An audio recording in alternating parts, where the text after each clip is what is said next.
Students, NEET के लिए कुछ जो इम्पोर्टेंट क्वेश्चन की सीरीज हम कर रहे थे, उसी में से कुछ क्वेश्चन आज हम नेक्स्ट इस लेक्चर के अंदर हम करेंगे। लास्ट लेक्चर में मैंने काफी सारे क्वेश्चन किए थे, तो कुछ क्वेश्चन आज हम सॉल्व करते हैं। और स्टूडेंट्स, इन सभी क्वेश्चन की जो एक्सप्लेनेशन अब भी बताऊंगा, उसके अलावा आपको डिस्क्रिप्शन बॉक्स में 1 बाय 1 क्वेश्चन वाइज इनकी जो एक्सप्लेनेशन है आपको डिस्क्रिप्शन बॉक्स जो होगा वहां पे भी मिल जाएगी।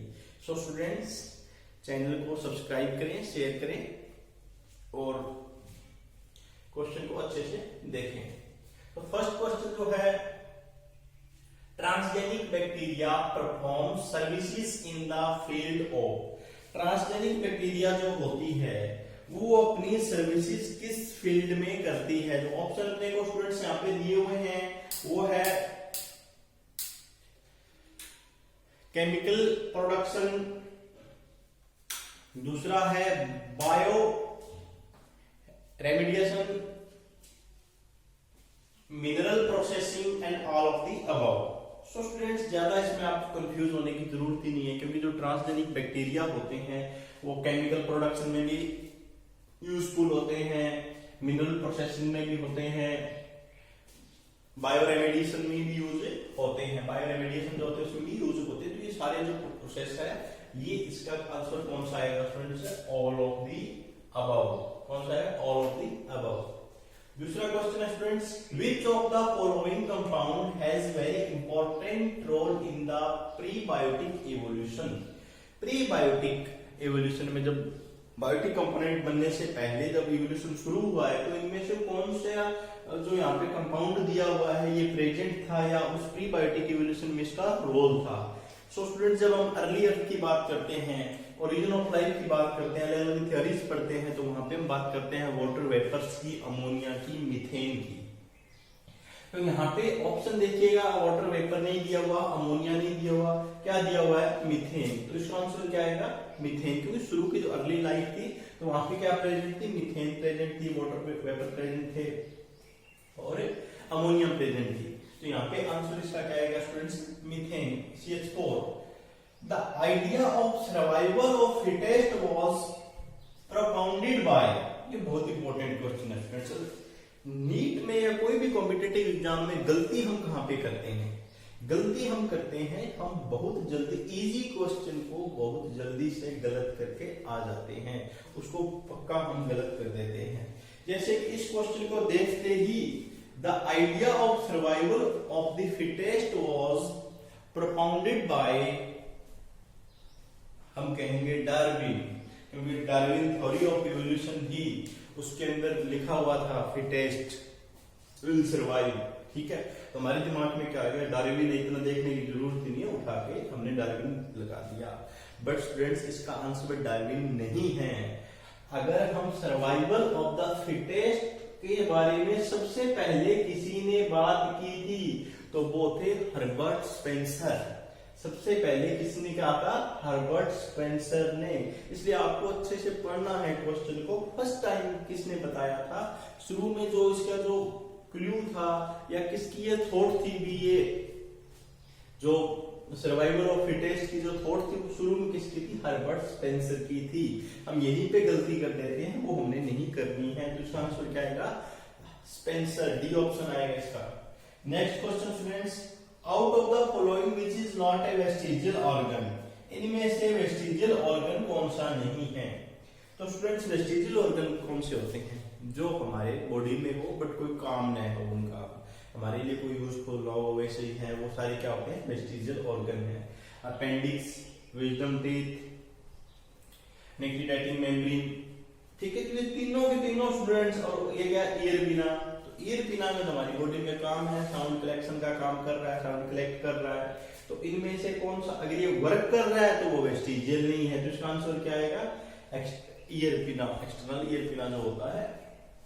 उसके बाद सिस्टेनी क्या है? Is a disease of skin and eyelid, provide evidence of evolutionary relationship, help in the DNA hybridisation, none of these. Cysteny is related to a species and particular gene and providing information about the species or the genes. अगर इस प्रकार की information हम किसी से particular species या gene के बारे में इंफॉर्मेशन मिल रही है तो वो किससे रिलेटेड हो सकती है? वो रिलेटेड होती है इवोल्यूशन से। किससे रिलेटेड होती है? इवोल्यूशन से। Provide evidence of evolutionary relationship, इसका स्टूडेंट्स आंसर आएगा बी ऑप्शन इसका आएगा। Next question, grassland with scattered trees is called. Scattered trees का जो ग्रासलैंड होता है उसको क्या कहते हैं? मतलब ट्रीज है वो काफी स्कैटर्ड है वहां पे। Desert, deciduous rain forest, savanna, none of these. Students जो ट्रॉपिकल रीजन है अफ्रीका के अंदर, ट्रॉपिकल फॉरेस्ट है, वहां पे ट्रीज स्कैटर्ड है वो, ठीक है, तो उसको उनको बोला जाता है सवाना। ठीक, क्या बोलते हैं? सवाना बोलते हैं। उसके बाद नेक्स्ट क्वेश्चन अपनी एनाटॉमी से आ गया, प्लांट एनाटॉमी का। Exarch and polyarch vascular bundle are present in. Exarch और पॉलियार्च जो वेस्कुलर बंडल होते हैं वो किसमें प्रेजेंट होते हैं? तो students monocot root, dicot root, monocot stem and dicot stem. इसका स्टूडेंट्स आंसर आएगा मोनोकोट रूट। तो स्टूडेंट्स ये क्वेश्चन आपने देखने हैं। अभी हम नेक्स्ट अभी इसी लेक्चर में आगे नेक्स्ट क्वेश्चन अभी हम देखते हैं। नेक्स्ट कुछ हम 7-8 क्वेश्चन आगे भी अभी लेते हैं।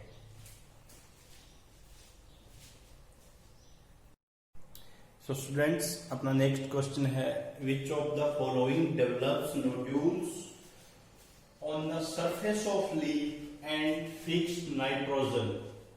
तो हमने नाइट्रोजन फिक्सेशन से क्वेश्चन आ गया है ये, और आपको मेरे आपको स्पेशल नाइट्रोजन फिक्सेशन पे कुछ लेक्चर मिल जाएंगे, और कहीं से भी देख लेना, एनसीईआरटी लाइन टू लाइन पढ़ो, आपको बताया है। नाइट्रोजन फिक्सेशन पे आपका कंफर्म क्वेश्चन 2 क्वेश्चन नीट के अंदर निकलेंगे, ठीक है। तो आपको नाइट्रोजन फिक्सेशन देखनी है, चाहे फ्री लिविंग की बात करें, सिम्बायोटिक की बात करें, रूट्स की बात करें, लीफ की बात करें। तो इनमें जो यहाँ पे क्वेश्चन है, विच of the following develops nodules on the surface of leaf and fix nitrogen. Leaf की बात कर रहे हैं, तो स्टूडेंट्स आपने एजोटोबैक्टर, क्लैप्सिडिया, नाइट्रोसोमनास और स्यूडोसोमनास यहाँ पे एग्जांपल दिए हुए हैं। तो स्टूडेंट्स आपको बता दूं, नाइट्रोबैक्टर, नाइट्रोसोमनास एंड स्यूडोसोमनास ये रिलेटेड है रूट से। किससे रिलेटेड है? रूट से।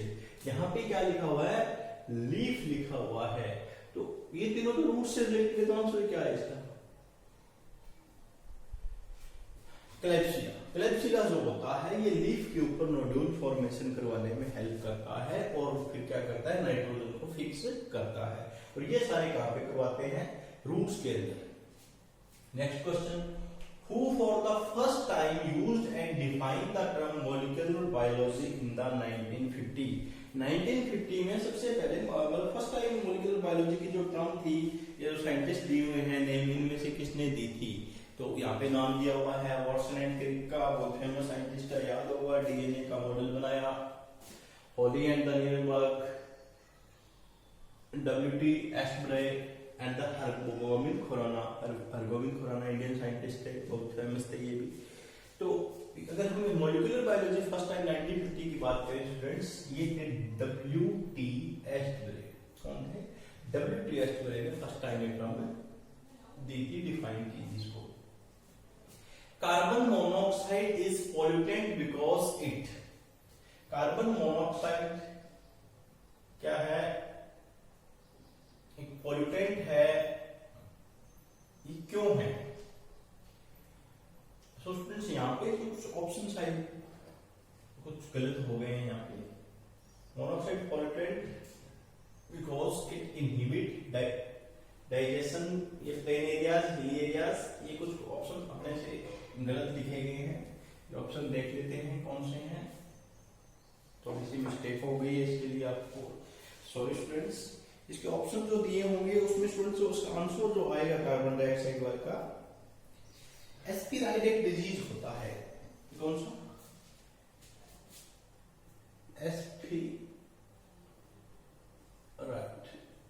एस्पिराइडिक डिजीज होता है, वो ये कोज करता है कार्बन मोनोऑक्साइड पॉल्यूटेंट। इसलिए है क्योंकि क्या डिजीज कोज करती है? एस्पिराइडिक डिजीज कोज करती है। अब एस्पिराइड क्या होता है स्टूडेंट्स? जब ह्यूमन कार्बन मोनोऑक्साइड की प्रेजेंस के अंदर अगर सांस ले रहा है वहां पे, ब्रीथ कर रहा है, तो कार्बन मोनोऑक्साइड अंदर चली जाएगी लंग्स के थ्रू, किसमें चली जाएगी, ब्लड सर्कुलेटरी सिस्टम के अंदर चली जाएगी, और वो वहां पे जाके क्या करेगी, हीमोग्लोबिन के साथ, हीमोग्लोबिन जो होता है उसके साथ बॉन्डिंग करेगी, ठीक है। तो कार्बो ऑक्सी हीमोग्लोबिन की फॉर्मेशन करती है, और कार्बोक्सी हीमोग्लोबिन जो होता है हमारे लिए काफी हार्मफुल होता है स्टूडेंट्स। तो ये याद रखना स्ट्राइड्स, इसका ऑप्शन थोड़े से गलत लिखेंगे। Next question students, out of the following which is not a fossil fuel, इनमें से फॉसिल फ्यूल कौन से होते हैं। फॉसिल फ्यूल स्टूडेंट्स, फॉसिल है जो नेचुरल बने हुए हैं, अलग अलग टाइप्स थे, बहुत टाइम पहले प्लांट्स एनिमल्स के म्यूरिड होने के कारण बने थे। तो अगर नेचुरल गैस की बात करें, पेट्रोलियम की बात करें, कोल की बात करें, this all are the fossils, तो आंसर इसका आएगा चारकोल आएगा, ठीक है। नेक्स्ट क्वेश्चन है, in how many steps of CO2 produced in the aerobic respiration. Aerobic respiration बहुत इंपॉर्टेंट क्वेश्चन है स्टूडेंट्स, बहुत बार एग्जाम में ये आया हुआ है। In how many steps CO2 produced in the aerobic respiration? Aerobic respiration में CO2 कितनी बार प्रोड्यूस होती है, मतलब कितने स्टेप में प्रोड्यूस होती है।